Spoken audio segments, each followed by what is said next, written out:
ఆంధ్రప్రదేశ్లో కూటమి ప్రభుత్వం అధికారంలోకి వచ్చిన తర్వాత దాదాపు ఒక 6 నెలలకు పైగా సోషల్ మీడియా పోస్టులకు సంబంధించి సోషల్ మీడియా పోస్టులు పెట్టిన వాళ్ళ మీద పెట్టిన సెక్షన్లు, వాళ్ళ అరెస్టులు ఈ పర్వమే కొనసాగింది. ఇప్పటికీ అడపాదడప అయితే కొనసాగుతుంది. ఆ కేసులకు సంబంధించిన వాళ్ళకి ఆ శిక్షలు అయితే ఇంకా వెంటాడుతున్నాయి. జైల్లో ఉన్న వాళ్ళు కూడా ఉన్నారు.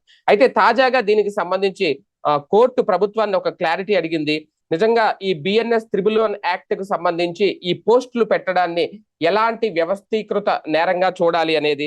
కాకపోతే పోస్టులు పెట్టడం అయితే మాత్రం అది తప్పే, అందులో రెండో ఆలోచన లేదు అని చెప్పడం, వాటిని అయితే ఖచ్చితంగా కట్టడి చేయాల్సిందే అని చెప్పడం. కాకపోతే నిజంగా ఎలాంటి నేరంలోకి ఎలా పరిగణలో తీసుకోవాల్సి వస్తుందని, ఎందుకంటే ప్రధానంగా దీంట్లో బిఎన్ఎస్ 311 లో కిడ్నాపింగ్, లేదంటే దోపిడీ, భూ ఆక్రమణలో, ట్రాఫికింగ్, సైబర్ క్రైమ్ ఇలా చాలానే ఉన్నాయి ఆ సెక్షన్ లో.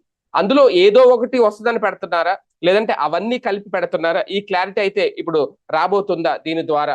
ఇదే అంశం మీద చర్చించే ప్రయత్నం చేద్దాం. సార్, ఒకటి, సోషల్ మీడియా పోస్టులని పెట్టడాన్ని అయితే కరెక్టే అని ఎప్పుడు మనం కూడా సమర్థించం కూడా. కాకపోతే బిఎన్ఎస్ యాక్ట్ పెట్టడం, దాని మీద నిజంగా ఒక అతిపెద్ద నేరంగా ఇప్పటి వరకు చూడడం, ఇప్పుడు ఈ ప్రశ్న ద్వారా ఏమన్నా మార్పు వచ్చే అవకాశం కనిపిస్తోందా? నిజాలు ఏమన్నా బయటకు వస్తాయా?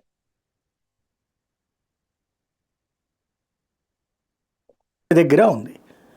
కానీ ఎవరికి వాళ్ళు పత్తిత్తి కబుర్లు చెప్తుంటారు ఇక్కడ. ఇప్పుడు 2014-19 సంగతి పక్కన పెట్టండి, అప్పటికి సోషల్ మీడియా ఇంపాక్ట్ పెద్దగా లేదు. 19 అప్పటి నుంచి సోషల్ మీడియా ఇంపాక్ట్ చాలా బలంగానే ఉంది. 19 ఎన్నికల్లో కొంత బలంగానే ప్రభావితం చూపెట్టింది. వాస్తవంగా 2014-19 మధ్యలో తెలుగుదేశం పార్టీ పత్రికల్ని నమ్మింది, టీవీలని నమ్మింది. వాళ్ళు ఎప్పటిలాగానే వాళ్ళకి పూర్తిగా అనుకూలంగా పనిచేస్తూనే వచ్చారు. బట్ వైఎస్ఆర్ కాంగ్రెస్ పార్టీకి సొంత పత్రిక ఉంది, సొంత టీవీ ఛానల్ ఉంది, వాళ్ళు దానికి లాయల్గా పనిచేస్తారు. ఈ పత్రికల వార్తలు, టీవీల వార్తల ఇన్ఫ్లుయెన్స్ ఆశించినంతగా జరగకపోవడానికి కారణం ఏంటంటే, ఒకప్పుడు మనకి చేతిలో వేరే రకమైనటువంటి మాధ్యమం లేదు కాబట్టి దాని ఎదురుగుండానే కూర్చోవాలి, దాని ఎదురుగుండానే చూడాలి. అలాంటి ఇన్ఫ్లుయెన్స్ గురయ్యేవాళ్ళు దాన్ని క్యాచ్ చేసుకుని 1980ల నుండి మొన్నటిదాకా కథ నడిచింది.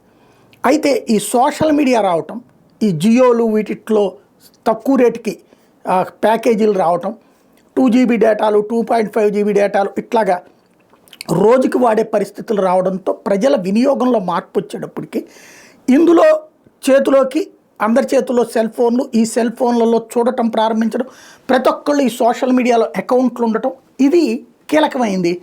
అనుకోకుండా దాన్ని సద్వినియోగం చేసుకున్నటువంటిది భారతీయ జనతా పార్టీ అక్కడ సెంటర్లో 2014లో, 2019లో జగన్ ఎలాంటి ప్లాను చేయలేదు. కానీ యాంటీ తెలుగుదేశం ఫీలింగ్ ఉన్నటువంటి వాళ్ళు, రాజశేఖర్ రెడ్డి అంటే అభిమానం ఉన్నటువంటి వాళ్ళు, వాళ్ళకి వాళ్ళుగా వ్యక్తిగతంగా చేసిన ప్రచారం జగన్కి ఎసెట్ అయింది. దానికి తోడుగా జగన్ పాదయాత్ర అన్నటువంటిది కూడా బెనిఫిట్ అయింది. ఈ రెండూ కూడా అధికారంలోకి తెచ్చారు. అప్పట్లో ఏం చేశారు, సోషల్ మీడియా ప్లాట్ఫారాలకు సంబంధించి తెలుగుదేశం పార్టీ వాళ్ళ మీద కేసులు పెట్టారు. వాళ్ళు కూడా కేసులు పెట్టడం, అరెస్టులు చేయడం జరిగింది. జగన్ని తిట్టినటువంటిది, జగన్ని బూతులు తిట్టినటువంటిది అది. అప్పుడు మొదట్లో కోర్టులు అనుమతించినాయి, రిమాండ్లు ఇచ్చారు, జైలుకి పంపించిన సంఘటనలు ఉన్నాయి. ఒక 3 నెలలు, 4 నెలలు, 5 నెలలు, 6 నెలలు, 7 నెలలు అట్లా నడిచింది. అయితే అది ప్రభుత్వం అధికారంలోకి రాగానే కాదు. ఎందుకంటే అప్పుడు ప్రభుత్వం అధికారంలోకి రాగానే ధైర్యం చేసి తిట్టినటువంటి వాళ్ళు లేరు.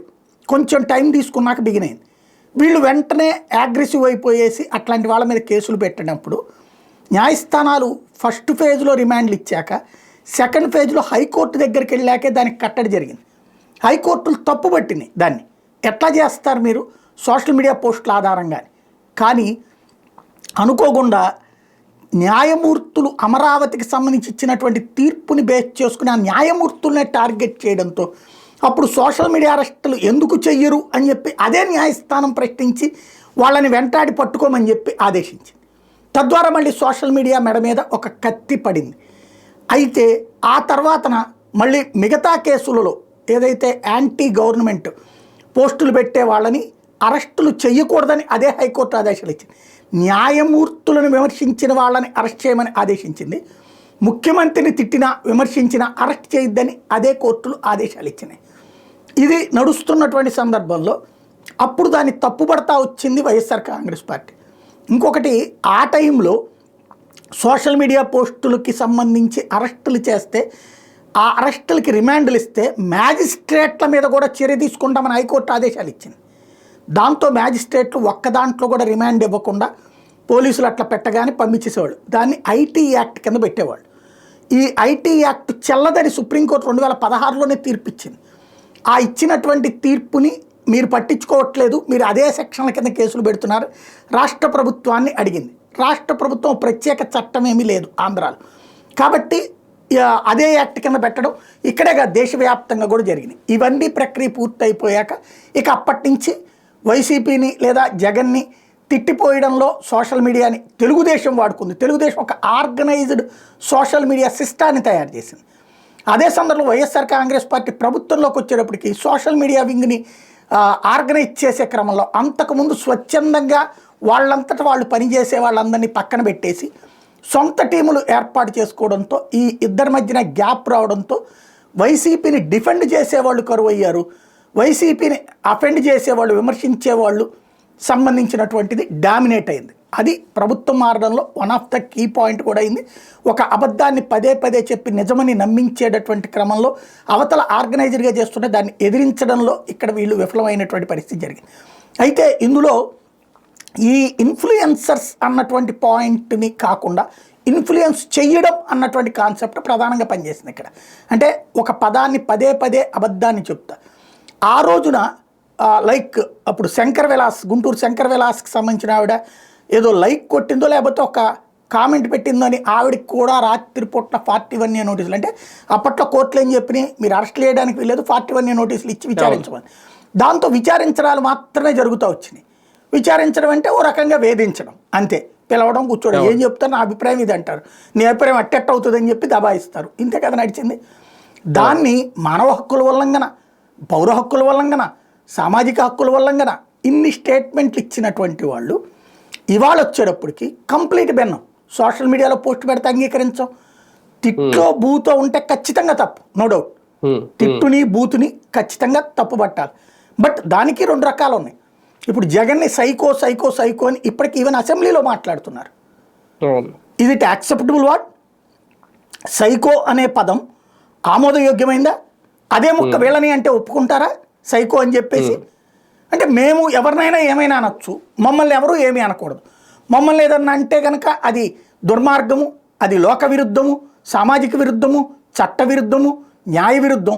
అదే మేము ఎవరిని తిన్నా సరే తిట్టినా సరే పడుండాలి, అనుభవించాలి, వాళ్ళ కర్మ, వాళ్ళ బ్రతుకంతే, వాళ్ళు బానిసల్లాగా బ్రతకాలనుకుంటే కనుక ప్రజాస్వామ్యం అనేటటువంటి దాంట్లో తాత్కాలిక ప్రయోజనం నెరవేరుతుంది. క్రమంగా ఇప్పుడు ఈ BNS 111 యాక్ట్కి సంబంధించి అనేక సార్లు మనం మాట్లాడుకున్నాం, నేను కూడా వీడియోలు కూడా చేశాను. BNS 111 యాక్ట్ ఆర్గనైజ్డ్ క్రైమ్, అంటే ఒక నేరాన్ని కావాలని ఉద్దేశపూర్వకంగా చేయటం. ఇందులో సైబర్ కూడా ఉంది, సైబర్ క్రైమ్ కూడా. దాన్ని ఇక్కడ వాడారు వీళ్ళు. సైబర్ క్రైమ్ అనేటటువంటి సైబర్ క్రైమ్, ఆర్గనైజ్డ్ క్రైమ్ అంటే లైక్ ఇప్పుడు బెట్టింగ్ యాప్స్, లైక్ ఏది మీకు డబ్బులు ఇస్తానని చెప్పేసి మోసం చేయడాలు. అంటే మీరు కనుక నా కంపెనీ ఈ సంస్థలో 100 రూపాయలు పెట్టుబడి పెడితే మీకు 1000 రూపాయలు వస్తాయని, లేదంటే కనుక ఇప్పుడు వస్తున్నటువంటి ఇవి ఉన్నాయి కదా, నేను ఎస్పీని మాట్లాడుతున్నాను, IASని మాట్లాడుతున్నాను, IPS మాట్లాడుతున్నాను, డిజిటల్ క్రైమ్, ఇట్లాంటిది ఆర్గనైజ్డ్గా. ఎందుకని?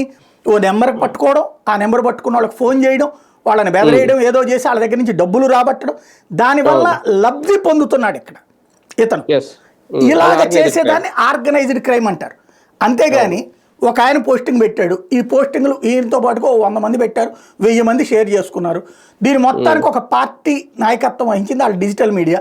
కాబట్టి ఆ డిజిటల్ మీడియా హెడ్ దీనికి మొత్తానికి నేరం అంటే ఇప్పుడు డైరెక్ట్గా పత్రికల్లో, సోషల్ మీడియాలో, తెలుగుదేశం సోషల్ మీడియాలో కూడా రాస్తున్నారు కదా నెగిటివ్ కామెంట్స్ కానీ ఇవన్నీ. 14 లక్షల కోట్లు ఇట్ ఈస్ ఫాల్స్ అనేటటువంటి తేలింది కదా. ఇప్పుడు ప్రభుత్వమే పోయి నోటితో 10 లక్షల కోట్లు, చేతితో 7 లక్షల కోట్ల రూపాయలు అప్పులని చెప్తుంది కదా. మరి వాళ్ళ మీద కూడా ఆర్గనైజ్డ్ క్రైమ్ అంటారా? అది నేరం అవుతుంది. అది నేరం అంటే ఎవరు చేసినా నేరమే కదా. తప్పు ప్రచారం ఎవరు చేసినా తప్పే కదా. ఒకళ్ళు చేస్తే రైట్ ప్రచారం, ఒకళ్ళు చేస్తే తప్పు ప్రచారం ఎట్లా అవుతుంది? అది ఇప్పుడు కోర్టు అడుగుతోంది. అది దీంట్లో కోర్టు వాడినటువంటి పదజాలం అదే. లబ్ధి పొందినటువంటిది ద్రవ్య రూపంలోనా ధన రూపంలోనా లబ్ధి పొందినట్టే ఉంది. దీనివల్ల ఒక బెనిఫిట్ ఉంది. ఏంటది? ఆ అనుభూతి. అంటే వీళ్ళందరూ కలిసి సంతోషపడతారు తెలుగుదేశాన్ని తిట్టినందుకు. అవును. అది అనుభూతి ప్రయోజనం, లేదా తిట్టారు విమర్శించారు, ఇది వ్యక్తిగత కేసులోకి వస్తుంది, పరువు నష్టం కేసులోకి వస్తుంది. అవును. వ్యక్తిగత కేసు వస్తుంది, పరువు నష్టం కేసు వస్తుంది. ఉమ్, కానీ ఇట్లాగా దీన్ని క్రైమ్ కిందన అంటే అసలు భారతదేశంలో ఎవడు ఏం మాట్లాడడానికి వీల్లేదు. ఎందుకంటే ఇప్పుడు చంద్రబాబు గురించి జగన్మోహన్ రెడ్డికి రోజు కోపమే ఉంటుంది, జగన్మోహన్ రెడ్డి గురించి పవన్ కళ్యాణ్కి నిరంతరం మంటే ఉంటుంది. వాళ్ళు ఏమైనా పాజిటివ్గా మాట్లాడుతున్నారా? లేదు కదా, ఒకళ్ళనొకళ్ళు విమర్శించుకుంటారు కదా. ఈ విమర్శ యాక్సెప్టబుల్ కాదు అనడానికి ఇంకా ప్రజాస్వామ్యం ఎందుకు అప్పుడు? మనమేమి నార్త్ కొరియాలో లేం కదా. కిమ్ రాజ్యంలో కిమ్కు వ్యతిరేకంగా, కిమ్ అధికారులకు వ్యతిరేకంగా ఎవడన్నా ఏదైనా మాట్లాడితే తీసుకెళ్ళి అదేది మన ఇవి ఉంటాయి కదా, గనులు తవ్వడం, కొండలు తవ్వడం, అందులో పడేస్తారట పని చేయడానికి. మనం ఇప్పుడు దాన్ని ఏమన్నా ఇక్కడ ఆదర్శంగా తీసుకుంటున్నామా? ప్రతి దాంట్లో అట్లా ఒక కేసుల్లో ఇరికించడం అన్నటువంటిది, పైగా ఒక పాయింట్ మీద 100 చోట్ల కేసులు పెట్టడం అన్నటువంటిది, ఇది ఆర్గనైజ్డ్ క్రైమ్. ఒకే అంశం మీద 100 చోట్ల కేసులు పెట్టడం అనేది ఆర్గనైజ్డ్ క్రైమ్, బట్ చట్టబద్ధమైనటువంటి ఆర్గనైజ్డ్గా చేస్తున్నారు. ఇది అసలు బిఎన్ఎస్ 311 యాక్ట్ రావాలి లెక్క ప్రకారమే. అంటే అది వర్తించదు అనుకోండి. నేను చెప్తున్నది పాయింట్ ఏంటంటే, మనం వేధిస్తున్నాం, హింసిస్తున్నాం తెలుసు, దానికి కారణం ఏంటి? మనం హర్ట్ అయ్యాం. ఎస్, గుడ్, నువ్వు హర్ట్ చేస్తున్నావు కదా, హర్ట్ చేసుకొని డెమోక్రటికల్ ప్రిన్సిపల్ పాటించాలి. మీ ఇద్దరి మధ్య ఒక ఒప్పందానికి రండి అధికార విపక్షాలు. నేను నిన్ను తిట్టా, నువ్వు నన్ను తిట్టద్దు, విధానపరమైన విమర్శలు చేసుకుందాం, మాట్లాడుకుందాం. లైక్ అప్పుల గురించి మాట్లాడుకుందామా, నిధుల గురించి మాట్లాడుకుందామా, సంక్షేమ పథకాల గురించి మాట్లాడుకుందామా, నవరత్నాల గురించి మాట్లాడుకుందామా, సూపర్ 6 గురించి మాట్లాడుకుందామా. నువ్వు నన్ను విమర్శించు, ఆ పాయింట్లో నేను ఆన్సర్ చేస్తా, మళ్ళీ నువ్వు నన్ను విమర్శించు, నేను ఆన్సర్ చేస్తా. ఇలా మాట్లాడుకోండి మీరు. అలా అసలు మాట్లాడుకుంటే ప్రజాస్వామ్యం అసలు అద్భుతం, స్వర్ణయోగం.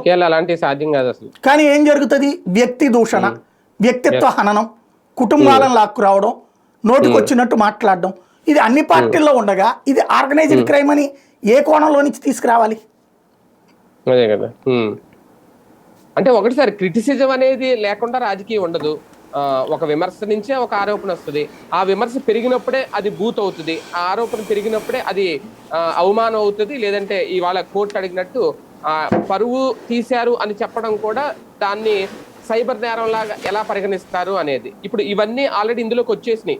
సోషల్ మీడియాలో విచ్చలవిడి స్వేచ్ఛ పెరిగిన తర్వాత ఖచ్చితంగా ఒక వ్యక్తి పెట్టిన పోస్ట్, అసభ్యకరంగా పెట్టిన పోస్ట్ అవతల వ్యక్తి పరువు పోయేలాగే పెడతారు. కాకపోతే ఇది నిజంగా నేరంగా పరిణిస్తే రేపటి నుంచి ఇంకా కంప్లీట్ గా సోషల్ మీడియాని కట్టడి చేయాల్సి వస్తుందా? ఇక సోషల్ మీడియాలో ఎవరు పోస్టులే పెట్టకూడదా? ఇప్పుడు ఒక వ్యక్తి మీదన ఇంకొక వ్యక్తి మాటల దాడి చేస్తున్నాడు, దూషణలు చేస్తున్నాడు, ఇప్పుడు నా మీద కనీసం 100 పెట్టుంటారు.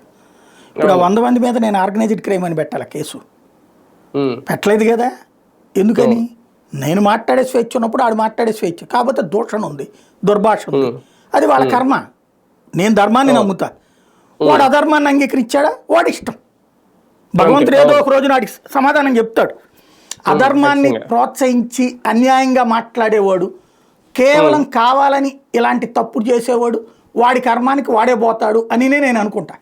అంతే తప్పించి ఏ రోజునా కూడా వాళ్ళకి సంబంధించి నేను అయితే గీతే ఆన్సర్ చేసినట్టు చెప్పాను తప్పించి తిట్టిపోయేలా. ఎప్పుడు ఏ లమ్ కొడకో ఏ ముమ్ము కొడకో లేకపోతే ఏ రోజున మాట్లాడలేదు. కానీ 100 రకాలు, చివరికి మనిషి చనిపోయిన రోజున శవం దగ్గర ఉన్నప్పుడు కూడా తప్పుడు ప్రచారం చేసినటువంటి చూసాను, నేను అనుభవించాం. బట్ ఏ రోజున కూడా సరే ఏమో మనం 100 మంది మీద మాట్లాడుతున్నప్పుడు మన మీద మాట్లాడేందుకు భగవంతుడు ఇట్లాంటిది ఏమైనా చేస్తున్నాడేమో కానీ అనేటటువంటిది వదిలేస్తున్నాం. ఇక్కడ వీళ్ళ దగ్గర ఎందుకు ఇది తట్టుకోలేకపోతున్నారు? విమర్శించడం నీకు మాత్రమే హక్కు, నన్ను మాత్రం ఎవడు విమర్శించకూడదు అనేటటువంటి కాన్సెప్ట్ డెమోక్రసీ ఎట్లా అవుతుంది? నేను చెప్పాను కదా, అధర్మం అనేటటువంటిది ఎల్లకాలం సక్సెస్ కాదు. అధర్మం మొదట అందంగా ఉంటుంది. రావణాసుడు గొప్పోడు మొదట, తర్వాత ధర్మం వేటాడటం బిగిన్ చేశాక అధర్మాన్ని, అప్పుడు అతను అధర్మపరుడని లోకం నమ్మింది. అలాగే కంసుడు గొప్ప రాజు, ఆ దేశంలో గొప్పగానే కీర్తించబడ్డాడు. బట్ అతని అధర్మాన్ని ప్రశ్నించడం ప్రారంభించాక, చర్చ ప్రారంభమయ్యాక, అప్పుడు అదేంట్రా చిన్నపిల్లల్ని చంపేయడం ఏంట్రా, సొంత చెల్లెలు కొడుకుల్ని చంపేయడం ఏంట్రా, పుట్టిన బిడ్డలను చంపేయడం ఏంట్రా, ఆడపిల్లలను అంతమందిని హతమార్చాడంట్రా, చివరికి కృష్ణుడు బతికాడంట్రా అనేటటువంటి పాయింట్ వచ్చాక అది అధర్మం అని తెలిసింది. ఈలోపు వాడి అధర్మం అని తెలిసింది అక్కడ. అంటే ప్రతి చోట మనకి పురాణాలు చెప్పేటటువంటిది అధర్మం అనేటటువంటిది తాత్కాలిక విజయం సాధిస్తుంది, గొప్పగా అందంగా కూడా ఉంటుంది. ఫైనల్గా ధర్మం రంగంలోకి దిగిన తర్వాత అధర్మం యొక్క రూపం బయటపడ్డాక చరిత్రేక వాళ్ళని క్షమించదు.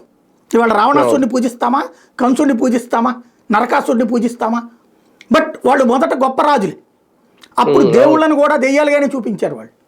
ఇవాళ రోజున ప్రస్తుతం ధర్మం అధర్మం దగ్గర చూసుకున్నప్పుడు నీకు నిజాయితీ ఉంటే తప్పుని ప్రతిదీ తప్పనే అను, ఒప్పుని ప్రతిదీ ఒప్పనే అను. అభిప్రాయ భేదాలు ఉండటంలో తప్పులేదు. ఒకటి నీకు నచ్చింది నాకు నచ్చకపోవచ్చు. ఫర్ ఎగ్జాంపుల్ ఎర్రకోట మీదకి వాడెవడు ఖలిస్తానీలు దాడి చేయడం ఒక వర్గానికి నచ్చచ్చు, నాకు నచ్చలా, నేను దూషించను, ద్వేషిస్తా దాన్ని. ఎలాంటిది?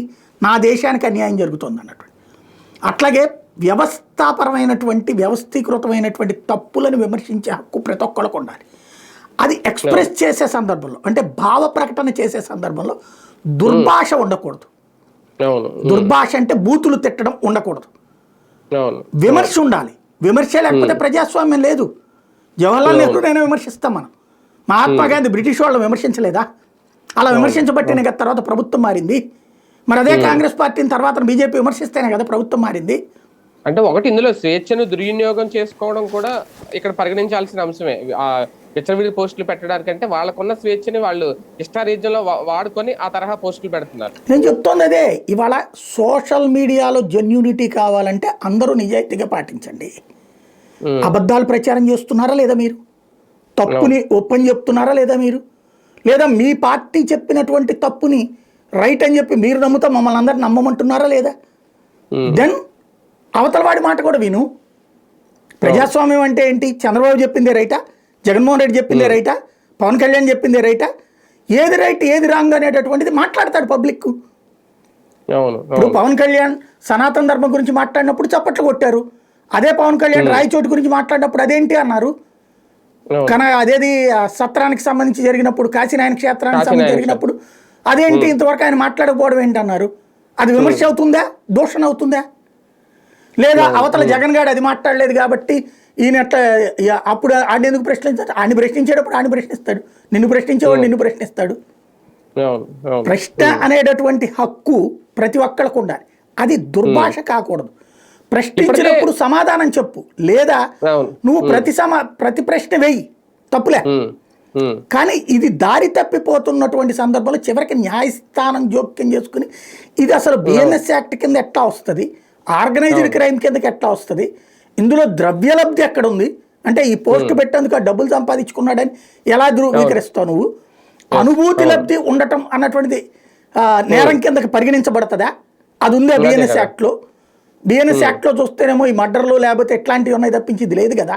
మరి ఈ యాక్ట్ ఎట్లా పెడతారు అంటే ఇందులో అశ్లీలత మీద కూడా కేసు పెట్టచ్చు, ఉంది. అది 294 అనేటటువంటి అబ్యూజింగ్ కేసు మనం వ్యభిచారానికి పెడతాం, లేకపోతే కనుక బూతులు తిట్టడానికి కూడా పెడతారు. అది అసభ్యత అన్నమాట. అది కాకపోతే దానికి పెనాల్టీ ఉంటుంది, ఇది ఉంటుంది, శిక్ష ఉంటుంది 6 నెలల లోపు అన్నటువంటి.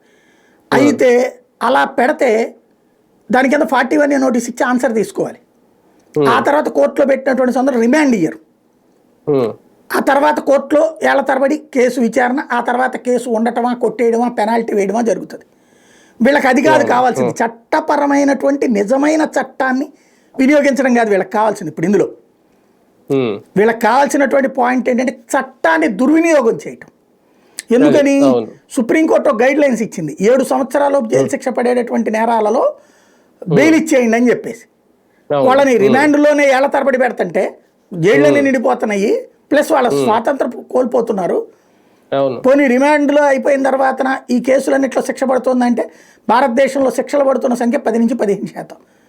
అంటే 85% మంది అన్యాయంగా మొగ్గుతున్నట్టేగా రిమాండ్లో. అంతే కదా.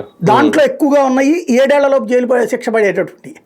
అంటే అన్యాయంగా ఒక వ్యక్తి హక్కు కాల రాస్తున్నారన్నటువంటి కారణంతో పాటు వీళ్ళందరూ జైళ్ళలో ఉండటం వల్ల జైళ్ళు నిండిపోయి అక్కడ అనారోగ్య వాతావరణాలు వస్తున్నాయి కాబట్టి తీసుకొచ్చినటువంటి పద్ధతే ఈ 7 ఏళ్లలోపు జైలు శిక్ష. ఇప్పుడు ఈ బిఎన్ఎస్ 311 యాక్ట్ ఎందుకు పెట్టారు? 7 ఏళ్లలోపు జైలు శిక్ష పడేటటువంటి అశ్లీలం కేసులో పెడితే కనుక కుదరదని. ఇంకోటి అది అశ్లీలత అని ఎలా నిరూపిస్తారు అన్నది కూడా సమస్య కదా. ఆ లంకొడుకు అంటారు, అది బూతు, కోర్టు మందలించి వదిలేస్తుంది. అవును సార్. ఫైనల్ గా ఒకటి ఏంటంటే, ఎన్ని అనుకున్నా సోషల్ మీడియా పోస్ట్ పెట్టడం వల్ల ఖచ్చితంగా పర్సెప్షనల్ బెనిఫిట్ అనేది చూసుకుంటారు ఫస్ట్, తర్వాత ఏంటి అనేది సెకండరీ. కానీ ఇప్పటికే చాలా మందిని అరెస్టులు చేసేసారు, కేసులు పెట్టేశారు, జైల్లో కూడా పెట్టేశారు, జైల్లో మగ్గుతున్నారు. ఆలస్యంగా మొదలైన కట్టడి చేసే చర్యలు ఇప్పుడు వాయిదా పడింది ప్రస్తుతం. ఏం చెప్తారా ఏంటి అనేది, ఆ దిశగా వెళ్తే గనక మళ్ళీ రికవరీ అంటారా దాన్ని, లేదంటే మళ్ళీ వెనక్కి ఏమన్నా ఆ కేసులు మళ్ళీ తీసుకుంటారా? నేనైతే వెయిట్ చేస్తున్నా, ఇక్కడ కాబట్టి సుప్రీంకోర్టు దాకా వెళ్ళాలి. ఇందులో మెయిన్ పాయింట్ ఏంటంటే, ఒకటి బిఎన్ఎస్ 111 యాక్ట్ అనే దాన్ని సవాల్ చేయాలి ఇలాంటి కేసులు పెట్టడానికి.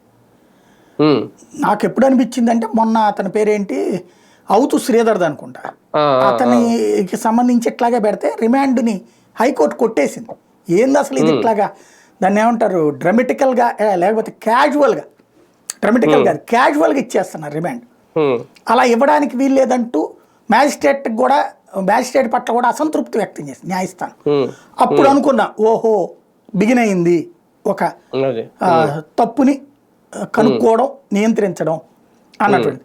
ఇప్పుడు ఇది కొంచెం పీక్ స్టేజ్. దీన్ని కూడా ఇవాళ పత్రికలు చూడండి, అంటే మనం దేని నమ్మాలి, ఇవాళ ఎందుకు సోషల్ మీడియా గురించి ఇంత చర్చ చేస్తున్నారు, వీళ్ళు ఇన్ఫ్లుయెన్స్ చేసే వాళ్ళకు తప్పుడు ఇన్ఫ్లుయెన్స్, ఆ తప్పుడు ఇన్ఫ్లుయెన్స్ని నిలదీస్తూ ఎవడి వాదన వాడు వినిపిస్తున్నాడు. వీళ్ళు ప్రజాస్వామ్యాన్ని కోరుకునే వీళ్ళు ప్రజాస్వామ్య విలువల్ని హత్య చేస్తున్న వాళ్ళు మాట్లాడుతున్నారు. అది ప్రజాస్వామ్య సంప్రదాయాల ప్రకారం జర్నలిజాన్ని చంపేస్తున్న వాళ్ళు వాడుతున్నారు. అది ఇక్కడ పాయింట్ ఏంటి, ప్రధానంగా కావాల్సినటువంటిది కీలకమైనటువంటి అంశము, ఇందులో తప్పు జరిగిందా లేదా, దోషం జరిగిందా లేదా, ఇది తేల్చండి. ఇప్పుడు కోర్టు ఏమడిగింది, 111 యాక్ట్ దీనికి ఎట్లా వర్తిస్తుంది అన్నటువంటి చెప్పండి సమాధానం. దెన్ రేపు సుప్రీం దాకానైనా వెళ్ళండి. ఇక్కడ విమర్శించడాన్ని తప్పుపట్టడం, ఇప్పుడు సోషల్ మీడియానే లేకపోతే అసలుకి సమాజంలో న్యాయమే లేదు. ఇక్కడ సోషల్ మీడియాలో కూడా డామినేటింగ్ ఉంది, ఒక ఆర్గనైజ్డ్గా చేస్తున్నారు అటాకింగ్. కానీ అవతలోడికి కూడా ఒక హక్కు ఇవ్వబడింది, అది కూడా విదేశీ సంస్థలు నడుపుతుండబట్టి. నోట్ దిస్ పాయింట్, విదేశీ సంస్థలు నడుపుతుండబట్టి ఆ స్వేచ్ఛ ఉంది మన దగ్గర. అదే మన సంస్థలు అయితే గనక వీళ్ళని కూడా బెదిరేసి తీసేయమని చెప్తారు, అవసరమైతే అకౌంట్ బ్యాన్ చేపిస్తారు, డెమోక్రసీని చంపేస్తారు వీళ్ళు. ఇప్పుడు ఒక రకంగా అది అదృష్టం ఉంది. ఇప్పుడు దీంట్లో జరగాల్సింది అక్కడ, ఇప్పుడు నిజంగా వీళ్ళు అశ్లీలం అనుకుందాం, social media community guide lines కింద వాళ్ళకి కంప్లైంట్ పెట్టుంటే వాళ్ళు అశ్లీలమో కాదో తేల్చేవాళ్ళుగా. ఎందుకు ఆ కంపెనీల దగ్గరికి పోవట్లే వీళ్ళు? అక్కడ అద్భుతమైన మెకానిజమ్స్ ఉన్నాయి కంపెనీల దగ్గర, ఎందుకని పోవట్లేదు వాళ్ళు? అంటే అక్కడ జరగదని తెలుసు కాబట్టినే ఇక్కడికి వచ్చి అటాక్ చేస్తున్నారు. ఓవరాల్ గా ఎదుటి వాడి గొంతుకని నొక్కేయడాన్ని ప్రజాస్వామ్యం అని చెప్తున్నారు వీళ్ళు. అది ఇక్కడ కీ పాయింట్. రైట్. చూద్దాం మొత్తానికి నిజంగా బిఎన్ఎస్ 111 యాక్ట్ కి సంబంధించి ఎలాంటి క్లారిటీ ఇస్తుంది, నిజంగా ఇవన్నీ ఈ నేరాలన్నీ వ్యవస్థీకృత నేరాల కింద పరిగణలోకి తీసుకోవచ్చా లేదా, ప్రస్తుతం 26వ తేదీకి అయితే వాయిదా వేసింది కోర్టు, ఎలాంటి క్లారిటీ ఇస్తుంది, ఎక్కడి వరకు వెళ్తారు ఈ కేసుకి సంబంధించి.